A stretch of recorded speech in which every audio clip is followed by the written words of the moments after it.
Assalamualaikum warahmatullahi wabarakatuh. Perkenalkan, nama saya Solatia. Di sini saya akan mempresentasikan mengenai desain evaluasi dan remedial.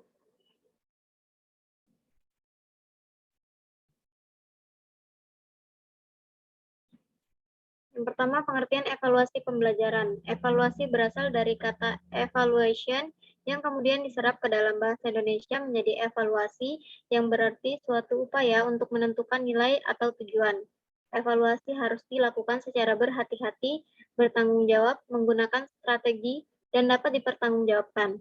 Sementara itu, Anas Sujono mengungkapkan bahwa kata evaluasi bersinonim dengan penilaian. Hal ini dikarenakan evaluation kata dasarnya adalah value yang berarti nilai. Sementara itu, secara istilah mengungkapkan bahwa evaluasi menunjuk pada suatu tindakan atau suatu proses untuk menentukan nilai dari sesuatu. Menurut Gubadan, Lincoln evaluasi pembelajaran adalah suatu proses pertimbangan mengenai nilai dan arti sesuatu yang dipertimbangkan. Sesuatu yang dipertimbangkan itu bisa berupa orang, benda, kegiatan, keadaan, atau sesuatu kesatuan tertentu. Ada 3 kata kunci yang berkaitan dengan evaluasi, yaitu tes, pengukuran, dan evaluasi.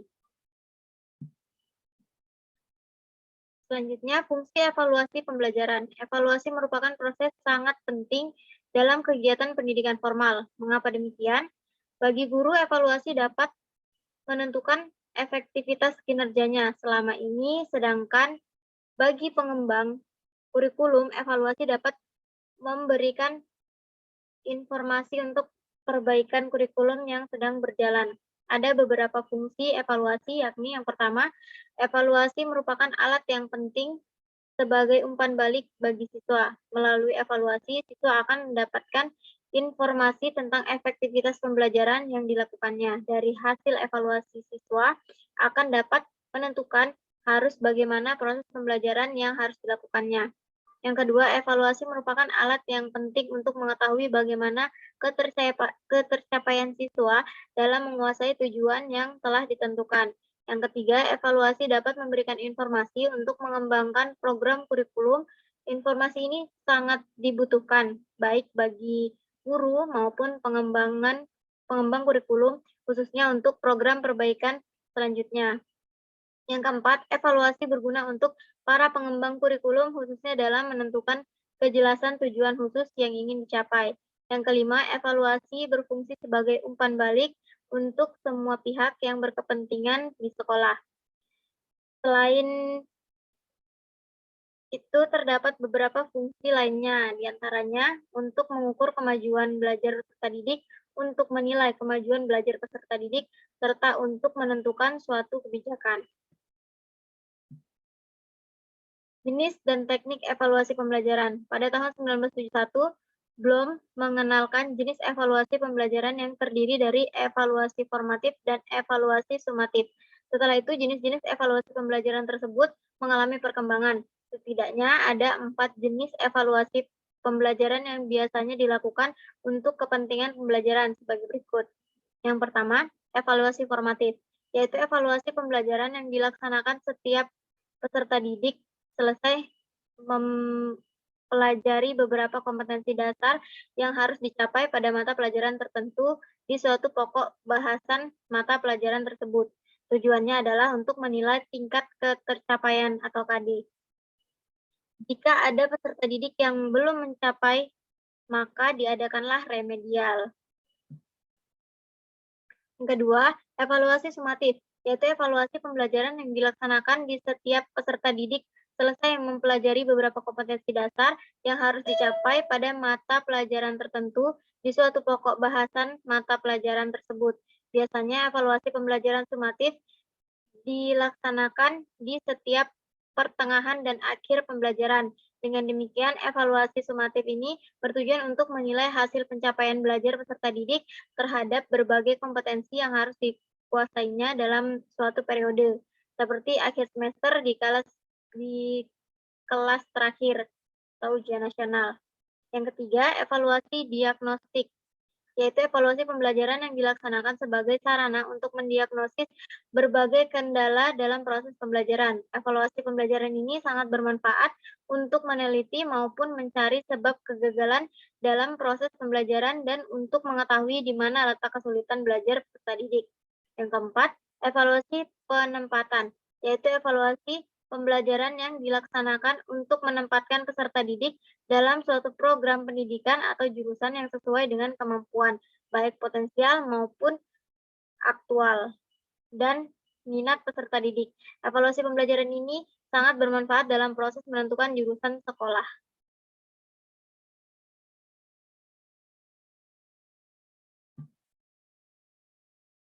Ada dua teknik yang dapat dirancang dan digunakan oleh guru sebagai desainer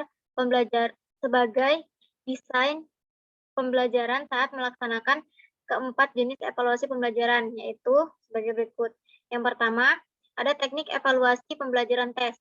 Tes berasal dari bahasa Prancis, yaitu testum, yang berarti piring, yang digunakan untuk memilih logam mulia dari benda-benda lain seperti pasir, batu, tanah, dan sebagainya. Dalam perkembangannya, istilah tes tersebut diadopsi ke dalam psikologi dan pendidikan. Di dunia pendidikan, khususnya di sekolah, tes banyak digunakan untuk mengukur prestasi belajar peserta didik dalam domain kognitif, seperti pengetahuan, pemahaman, aplikasi, analisis, sintesis, dan evaluasi. Penggunaan tes sebagai salah satu instrumen dalam evaluasi pembelajaran sudah dikenal sejak dahulu kala. Pada umumnya, guru di sekolah-sekolah menggunakan tes tertulis, tes lisan, dan tes perbuatan saat melakukan evaluasi pembelajaran. Berikut ada uraian ketiganya. Yang pertama, tes tertulis. Tes yang dilakukan secara tertulis, baik pertanyaan maupun jawaban, tes tertulis ini dapat digunakan secara individu maupun kelompok. Tes tertulis ini dibagi menjadi dua bagian, yakni yang pertama, uraian. Menurut sejarah yang ada lebih dahulu adalah tes tertulis bentuk uraian, namun karena banyak kekurangannya, terutama dalam hal penskoran, maka para pakar pendidikan berusaha untuk menyusun tes dalam bentuk yang lain. Yang kedua, objektif. Tes objektif sering disebut dengan tes dikotomi, dikarenakan jawabannya antara benar atau salah. Lebih lanjut, Zainal Arifin mengungkapkan bahwa tes ini dikatakan sebagai tes objektif karena penilaiannya objektif.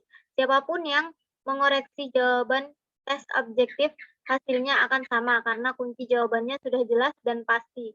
Tes objektif ini menuntut peserta didik untuk memilih jawaban yang benar di antara kemungkinan jawaban yang telah disediakan, memberikan jawaban singkat, dan melengkapi pertanyaan maupun pertanyaan yang belum sempurna. Tes objektif ini terdiri dari 4 bentuk. Yang pertama, benar-salah. Bentuk tes ini lebih banyak digunakan untuk mengukur kemampuan mengidentifikasi informasi berdasarkan hubungan yang sederhana. Dalam penyusunan soal benar-salah tidak hanya menggunakan pernyataan atau pernyataan akan tetapi juga dalam bentuk gambar atau tabel dan diagram. Kedua, pilihan ganda. Guru dapat merancang soal tes bentuk pilihan ganda untuk mengukur hasil belajar yang lebih kompleks dan berkenaan dengan aspek ingatan, pengertian, aplikasi, analisis, sintesis, dan evaluasi. Soal tes bentuk pilihan ganda terdiri atas pembawa pokok persoalan dan pilihan jawaban. Yang ketiga, menjodohkan. Bentuk tes ini disebut juga dengan matching test. Bentuk tes ini terdiri atas satu seri pertanyaan dan satu seri jawaban. Masing-masing pertanyaan atau pernyataan mempunyai jawaban yang tercantum dalam seri jawaban. Tugas peserta didik adalah mencari dan menempatkan jawaban sehingga sesuai dan cocok dengan pertanyaan dan pernyataannya. Selanjutnya, tes lisan. Tes lisan ini disebut juga dengan oral test, karena dalam pelaksanaannya guru menuntut jawaban peserta didik secara lisan. Tes lisan ini hanya mencakup domain kognitif. Anas Sudijono mengungkapkan bahwa setidaknya ada 9 rambu-rambu yang harus diperhatikan oleh guru dalam merancang dan melakukan tes lisan, antara lain sebagai berikut. Yang pertama, sebelum melakukan tes lisan, sebaiknya guru sudah melakukan inventarisasi berbagai jenis soal yang akan diajukan kepada peserta didik dalam tes lisan tersebut, sehingga tes lisan memiliki validitas yang tinggi, baik dari segi isi maupun konstruksinya. Yang kedua, guru harus menyiapkan setiap butir soal yang telah ditetapkan untuk diajukan dalam tes lisan, serta membuat pedomannya. Yang ketiga, guru jangan sekali-sekali menentukan skor atau nilai hasil tes lisan setelah seluruh peserta didik menjalani tes lisan. Yang keempat, tes hasil belajar yang dilaksanakan secara lisan hendaknya jangan sampai menyimpang atau berubah arah dari evaluasi menjadi diskusi. Yang kelima, guru jangan sekali-sekali memancing baik dengan kata-kata maupun kode kepada peserta didik dengan tujuan untuk membantu peserta didik dalam menjawab pertanyaan. Yang keenam, tes lisan harus berlangsung secara wajar, jangan sampai menimbulkan rasa takut, gugup, panik peserta didik. Ketujuh, sebaiknya guru menentukan batas waktu yang disediakan bagi peserta didik untuk menjawab pertanyaannya. Yang kedelapan, pertanyaan-pertanyaan yang dibuat oleh guru hendaknya bervariasi, sekalipun inti persoalan yang ditanyakan itu sama, namun cara pengajuannya dibuat beragam.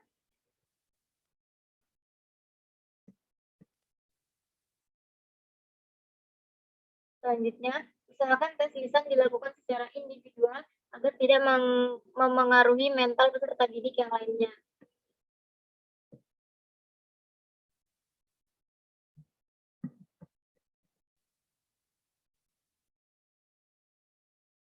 Tes perbuatan. Tes perbuatan ini pada umumnya digunakan untuk mengukur domain psikomotorik peserta didik, di mana penilaian dilakukan terhadap proses penyelesaian tugas dan hasil akhir yang dicapai oleh peserta didik setelah melaksanakan tugas tersebut. Dikarenakan tes ini bertujuan untuk mengukur keterampilan, maka sebaiknya tes ini dilaksanakan secara individual. Harapannya masing-masing peserta didik yang dites akan dapat diamati dan dinilai secara sejauh mana kompetensi atau keterampilannya dalam melaksanakan tugas yang diperintahkan pada langkah-langkah evaluasi pembelajaran. Sumiati dan Asra mengungkapkan bahwa langkah-langkah dalam evaluasi terdiri dari 3 tahapan utama. Yang pertama, tahap persiapan. Pada tahap persiapan ini, bahan-bahan yang diperlukan untuk menyusun evaluasi dihimpun. Bahan-bahan tersebut antara lain, yang pertama, kompetensi dasar beserta indikator pencapaian kompetensi tersebut.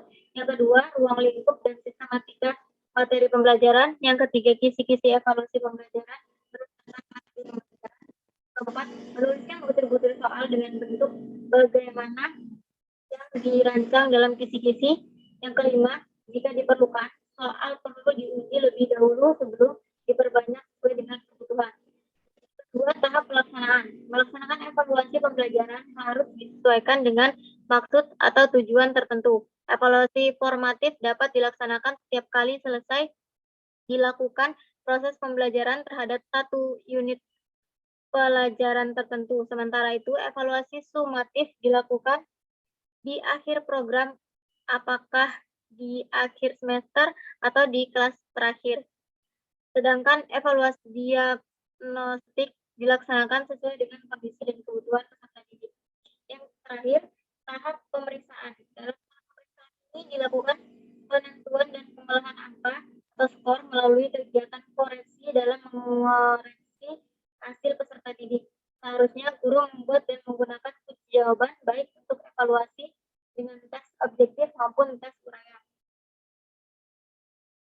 Dan presentasi dari saya lanjutkan dengan jawab. Pertama, di sini ada pertanyaan dari Dwi Muklisum. Sebutkan faktor-faktor yang melemahkan suatu bentuk evaluasi pembelajaran, serta berikan contohnya.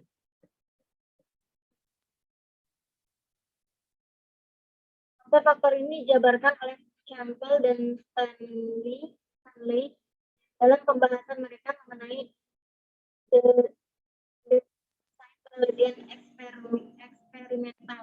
Mereka menyebutkan 8 variabel yang mungkin menyebabkan interpretasi terhadap data sulit dilakukan. 8 variabel itu adalah yang pertama sejarah.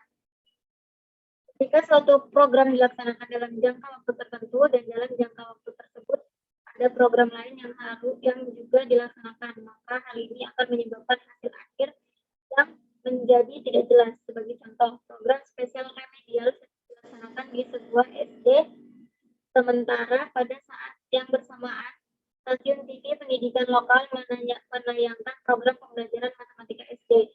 Ketika pada akhirnya dari hasil evaluasi menunjukkan ada peningkatan nilai matematika pada anak SD, tidak jelas apakah disebabkan oleh remedial atau oleh program TV.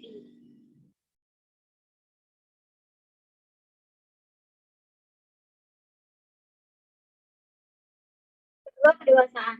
Pada saat sebuah perlakuan sedang dalam proses, mungkin terjadi pertumbuhan alami pada murid yang diteliti, baik secara biologis, psikologis, maupun sosiologis.